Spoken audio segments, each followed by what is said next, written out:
Hello, everybody.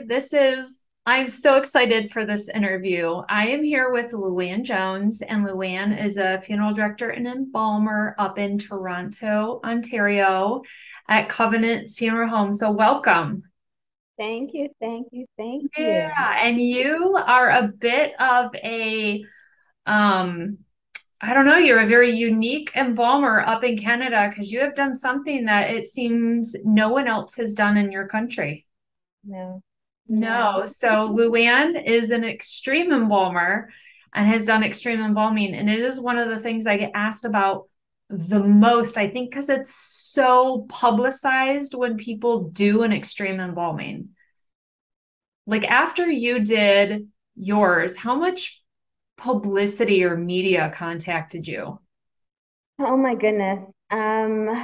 Newspaper agencies, radio stations, people on social media, general populace, everybody just wanted to know how. How did you do it? Well, and give us a little, how long have you been licensed and running your funeral home? License would be actually this year marks, I think, my 25th. Wow. So yeah, so 25 years, just over 25 years in the industry. And Covenant has been licensed for just over 6 years. So we celebrated our sixth anniversary in February of this year. That's exciting. And you have an expansion coming up and all sorts of fun things that are exciting for your business coming up this next year. So that's awesome. Yeah, 2023 is definitely going to be a game changer as well. And I so look forward to it. So when you and I first spoke, this all took place in April of 2001. Mhm. And just to give a little information, I'm going to let you kind of tell the story. Um, April 2020, Oh, 21. 2021. Yeah, I put an extra zero on my little notes. Oh my gosh. Yeah, it was just a year, just over a year ago. Yeah. So April, the gentleman, so Brent Bonney was his nickname, McPherson. He died on April 11th, 2021. Hmm. And he was a musician in the area, and you were friends with the family. And Hmm. so kind of tell me, how did this come about? How did this discussion even happen? Funny enough, his wife Denise was in yesterday, and we were having that discussion as well. She came in for a visit. So Bunny and I, we had met. Um, I would say 10 years prior. There was another celebrity who had passed within the community, and he came in to make arrangements with her, and we connected from that part. And they were just so impressed because, again, it was like I was preparing her for a final performance. Like everything she would have done or had in life, I recreated it for her. So it was again something to talk about. So he had cancer and it was in remission for some time. But towards the latter stages, we had that discussion about, funerals and what he wanted, and definitely wanted me to look after him. But it was more so about having people, come and pay a tribute to him. He wanted to do something really, really memorable. And unfortunately, COVID came, and literally everything was kind of cut, and put at a standstill. But we were still able to work things out because I had actually planned to have his funeral or the visitation outdoors. So again, a number of people, we were going to do the drive-by or drive-through visitation so that as many people could come and at least pay their respects to him. And the thinking at that point was he would have been in a casket. Everything was already picked out. Um, Again, that didn't happen, but we were still able to maintain and do things here in the chapel. So the Wednesday before he passed, he had called me and we had a discussion. And he's like, sis, I'm in the hospital. He had had back surgery, like they literally opened up his spine, well, back from, cervical to, you know, lower lumbar. But he was in good spirits. He was really, really in good spirits. And we joked, and he actually said that he saw Jesus. And we had that discussion. And I've had those instances myself personally as well in dreams. And I had missed his call. I believe a few days later, I had missed his call and said I was going to call him back. And he died shortly after that. So I Hmm. wasn't able to have that final call. And his wife said, "Yeah, Luann, he was calling you. But I was in a meeting and I couldn't take the call." But I have no regrets in the sense our last conversation was a phenomenal conversation. And literally, when I saw him here, he was transferred here to the funeral home. When I actually, removed the sheet from his face to have a look at him, it's like a voice said, "Okay, sis, do what you have to do." He called me his little sis. He's like, "Do whatever you have to do." And it was like, oh my goodness. And my brain just went full tilt. And it was like, okay, yeah, I'm gonna do this. And when I spoke to staff and I was like, okay, like you guys, I'm swearing you to confidence. What do you think about this? And it was like, no, Luann, that's no, no, no, no, no, we can't do that. You can't do that. And no, you can't type of thing. And it was like, yeah, I can. Well, And you he, had he was said this was your bucket list. I mean, doing that was on your bucket it, list. it was extreme embalming. The first one that I saw, and it was there's a guy, I think he was embalmed in Puerto Rico. He's actually, no, there were two, but the first one was he's sitting in a chair with his legs crossed, his leg just crossed. And he's sitting there like looking at you as if he's alive. So when I saw that would have been about 6 years ago, I was like, I would love to do something like that. So that was the start of, that was the catalyst. And I've seen many after that. There was another guy also on a motorcycle who was actually pretty good. But there are some that aren't really, it doesn't do that person justice. I know that they're trying to recreate it, but it just doesn't look good. There's a few good ones out there. But you wanted to, for Bonnie, do him drumming. He was a drummer, had been the best reggae drummer in 1986. Like he was well known in your area and in the community. And so you wanted to do the drumming. Did you have to convince his wife? Did you tell her what you were doing? Or, I spoke to her just briefly about it. She's like, "Luann," she's like, "I don't want to know. You and Bunny are friends. You guys had that discussion. I trust you." Once I heard "I trust you," that was it. I asked her for his drumstick. And then she knew that, okay, something's up. I don't want to know about it. Just do it, whatever it is.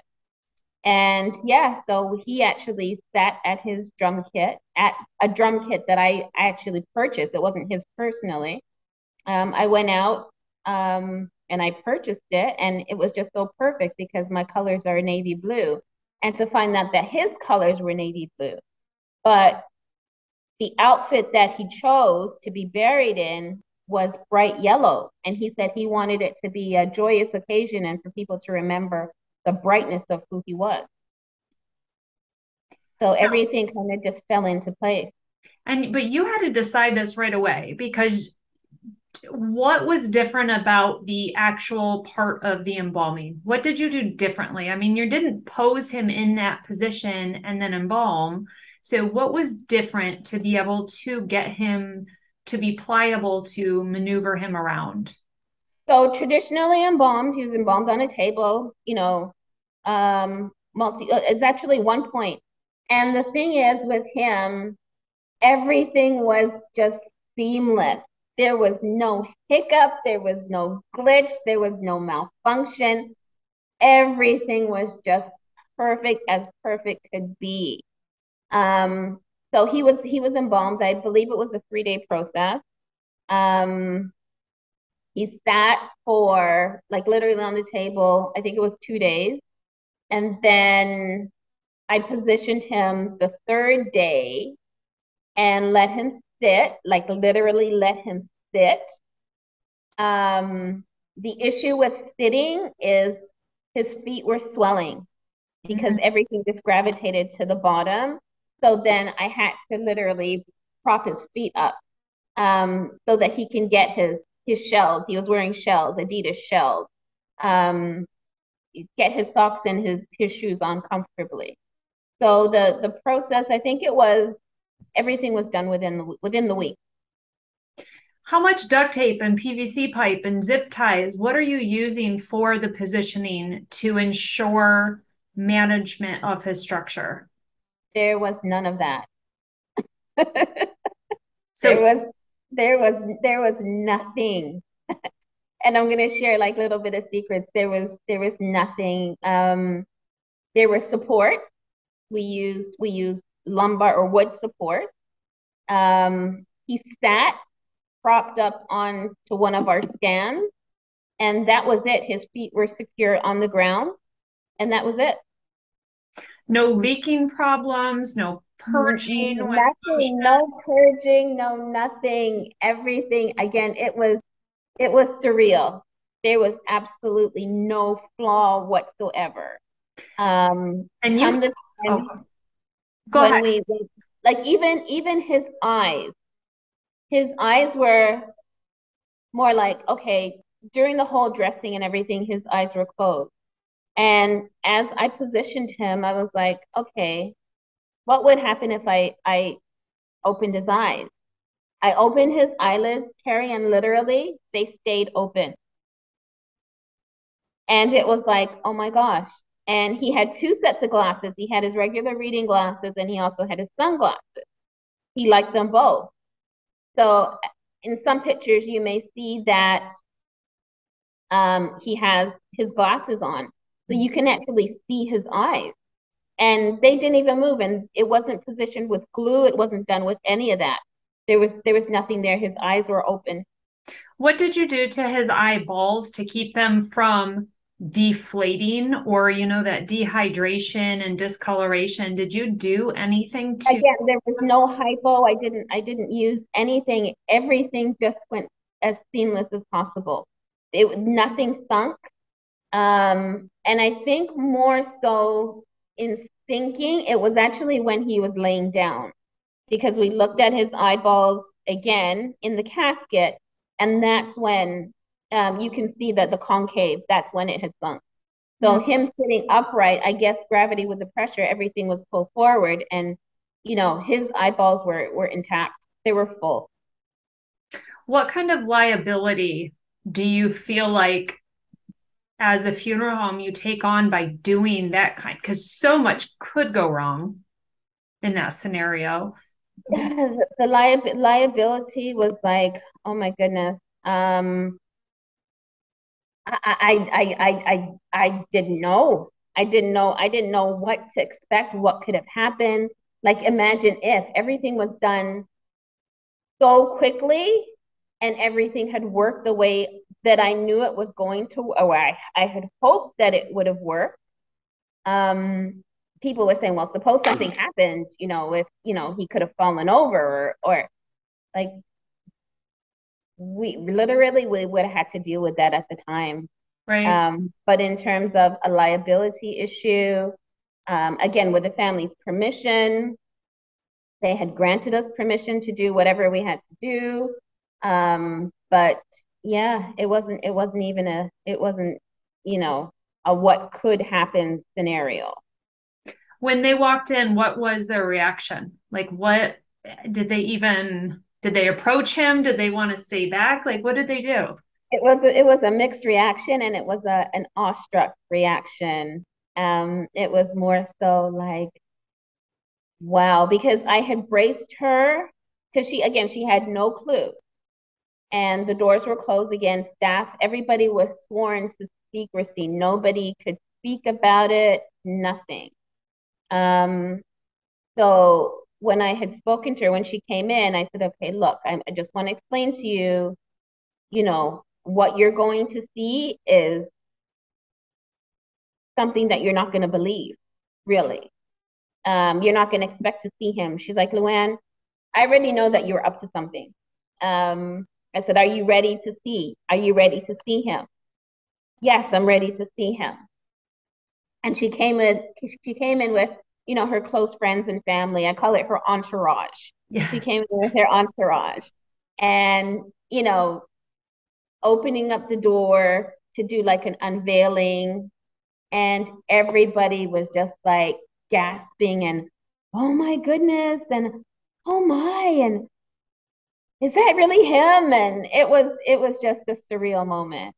And I kind of just stood back there and just listened for, the affirmations and the expressions and the comments, because that was huge. I want to hear what they were saying. And it was all positive, all positive. How many people came through to see him in that state? Since it was kind of during a restricted time, how many were able to actually see him? People, it was open visitation. Okay. So I can't remember the number of people, but a good number of people did come through. They came through and they left. So yeah, so we were conforming. We had to conform to the directives in terms of the Right. capacity and the numbers inside the building. But there were a good number of people that came and posed with him and took pictures. A couple tried to touch him and like, you can't touch him. Yeah. But they wanted to have their pictures beside him At what point did he go into a casket then? right after visitation. Okay. So Um, for the funeral, he was in a casket. Correct. Yeah. So right after everybody left, we kind of dismantled, took the supports down, and basically just lifted him and placed him in his casket.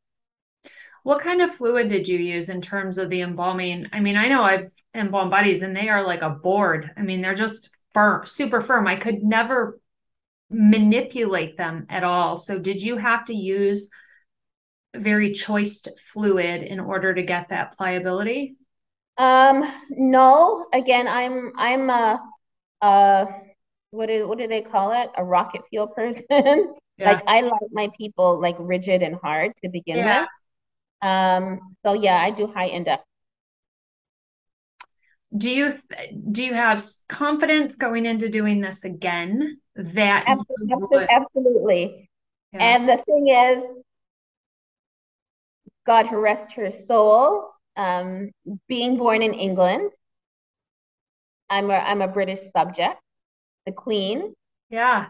That was the call to literally to die for. I had already pictured in my head, if I ever had that opportunity to embalm the Queen, what I would do and how I would do it, and scepter in hand and everything. I was telling my mom about it yesterday. I had already planned it out, right? That But would be so cool. That would be, in a situation, it would be, but in a situation like that, I know I would have been sworn to secrecy for life. yeah. What is another dream scenario of that kind of a setup? What other dream scenario would you have you had? Um, I think a celebrity, to take the task at hand, celebrity guitarist, could be piano players, um, just any celebrity really. Like, and it was too weird because right after that happened, it's like I would see people and say, okay, well, I can recreate them if they were to die.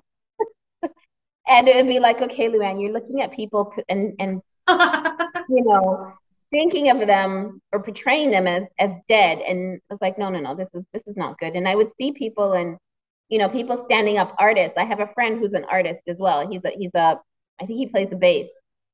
And I saw him standing up and I'm like, I could do that too. So to the point it was like, no, I need to come off of social media because, It's a whole new way to look at people because I think we look at people in that way anyway, where we like see hair or we see drawn on eyebrows and we see things that we're like, okay, if she's dead or he's dead, I'm gonna have yeah, to do that. But you've yeah, like taken it to a new level of what you're dreaming of when you're looking at people. literally, That's why. figuratively, yeah. Would you say cost wise, I mean, it takes a bit more work. Would you get to the point where maybe you have a specialty charge on your price list for extreme embalming services? Here on in, absolutely. Absolutely. Because again, the intricacy of it, the time, the detail, the emotion, definitely, definitely. What else is on your bucket list as a funeral director and embalmer? This bucket list you have. What is something else? The other thing on my bucket list would be to scatter human remains or scattered, well, cremated remains on top of Mount Kilimanjaro. Ooh, okay. Yeah, so yeah, that's one of the other things that that was a long time thing too. I'd like to I wouldn't want to climb Mount Kilimanjaro because I don't think I would make it. Oh, you can do it. You can do it. So helicopter ride, okay, here it is. I did it type of thing. Or Around the World in 80 Days. That's always been my favorite movie. Around the World in 80 Days. Grab a bunch of my people, my friends, and say, look, all you need is your passport, or maybe you don't need your passport. This is what we're going to do. Just be available, be ready. That's awesome. Well, thank you for this conversation about this. I have wanted to just dive in and ask you questions because to me, I mean, there's like rolls of duct tape and PVC, and it sounds like you had the perfect, not the perfect storm because there was nothing negative aside from a death, but kind of everything did line up perfectly for him. Yeah, there was nothing. There was like we didn't do any PVC, like duct tape, none of that. It was just a matter of positioning. And again, everything was just seamless. It was as flawless as could be. That's amazing. Well, thank you for sharing the story with me and for giving me time today. And I'm so excited I finally got to talk to you. This has been the longest video I think ever coming that you and I have tried to connect. And Luann, just to throw in a plug for her, has just become an actress and has a new love and marriage going and all this stuff. So, and the business is expanding. So, what is the name of the movie that's just come out? It's called The Mile Uprising, and it will be released officially on all major platforms 2023 as well. It was just released in Philadelphia, so I'm so looking forward to that also. Yeah, that's super exciting. Seeing you post all your pictures from that local premiere and stuff. It was super fun just to see you living this best life. It's Yeah, amazing. he's doing initially what started out with my book. He's actually writing a book on me. Um, and he's thinking of making it into a movie. He says that it's movie worthy as well. And there's so much about my little life that would be it's surreal. It's surreal. So it would definitely make a good movie. Shameless, not so shameless plug. We'll take all the plugs. I love it. Well, everybody keep an eye out for amazing big things coming from Luann. And I'll put some links to different things in the description of this video for information about the movie and her funeral home and everything. But thank you for sharing with me. Thank you for being you, and you are a celebrity in itself. Oh, So goodness. I'm honored. I'm honored to be a part of your platform. So thank you for this. Thank you. Thanks, everybody. We'll see you soon. Bye. Bye.